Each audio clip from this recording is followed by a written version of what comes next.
va bien s'hydrater. Puis voilà, hein, ça va le faire. De toute façon, c'est pour les deux équipes. Hein. Je préfère quand il fait froid, tu sais, je suis du nord. Hein. Quand il fait froid, tu peux te réchauffer, mais quand il fait chaud, tu peux pas te refroidir. C'est compliqué. Et là, c'est étouffant. Là. C'est bon. C'est mieux ça. Là. Trop chaud là. Bah, tu verras dans 10 minutes quand on aura commencé l'entraînement. Quand tout le monde ira boire tout le temps, que tout le monde sera rouge, transpirant. J'allais mettre un pull tout à l'heure, mais je me suis dit... Non, Elise aussi, elle a froid, Elise. On est habitué. Ouais, elle est habituée. Bien vous hydrater. Encore plus que d'habitude. D'accord ? En fait, ce qu'on a surtout regardé, c'est quelle température il allait faire le jour du match, à 21h. Donc on s'attend des températures aux alentours de 30 degrés.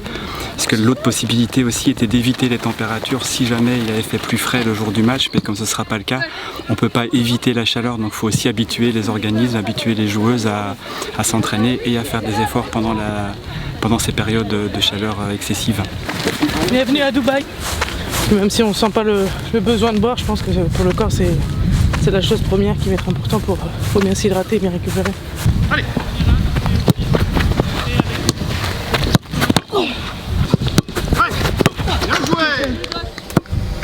Comme toujours, on demande de faire très attention à l'hydratation, parce que les deux risques avec l'épisode caniculaire, c'est la déshydratation et puis l'hyperthermie, la température corporelle qui monterait trop fortement en fait.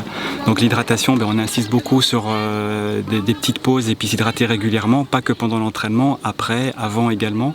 On a mis en place des boissons spéciales aussi d'efforts spéciales forte chaleur, avec entre autres pas mal de sels minéraux en fait. Et puis après, on a mis des petites choses en place pendant l'entraînement avec des glaçons, des serviettes humides froides au niveau des gros vaisseaux, au niveau de la circulation sanguine pour refroidir un petit peu plus les joueuses en fait.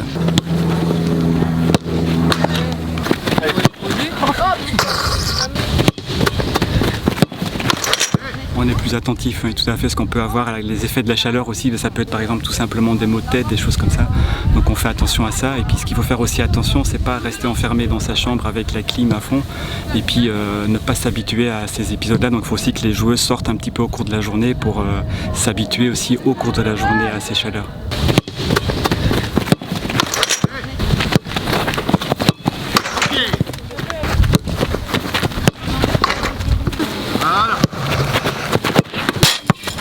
Aujourd'hui c'est un des jours les plus chauds, avec samedi prochain aussi. Vendredi ça diminuera un tout petit peu, mais comme je disais tout à l'heure, il y aura quand même une trentaine de degrés à 21h.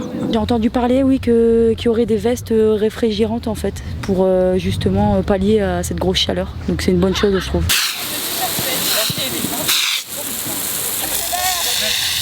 Ce qu'on voulait essentiellement, c'était surtout très bien récupérer, parce que voilà, contre le Brésil, on a eu une dépense d'énergie énorme pour plein de raisons, hein. Il fallait passer les huitièmes et il y a eu les prolongations aussi.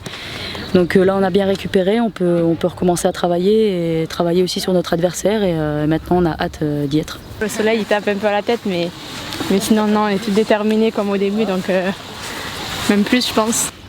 Vendredi, je pense que ça va être pas mal. Mais bon, on se prépare à la chaleur. J'ai survécu, être de plus en plus en forme. Ça fait du bien quand ça s'arrête. Bien boire, bien récupérer, c'est parti. Voilà, il va faire chaud et j'espère que ce sera le feu aussi dans les tribunes et que nous aussi on va mettre le feu sur le terrain.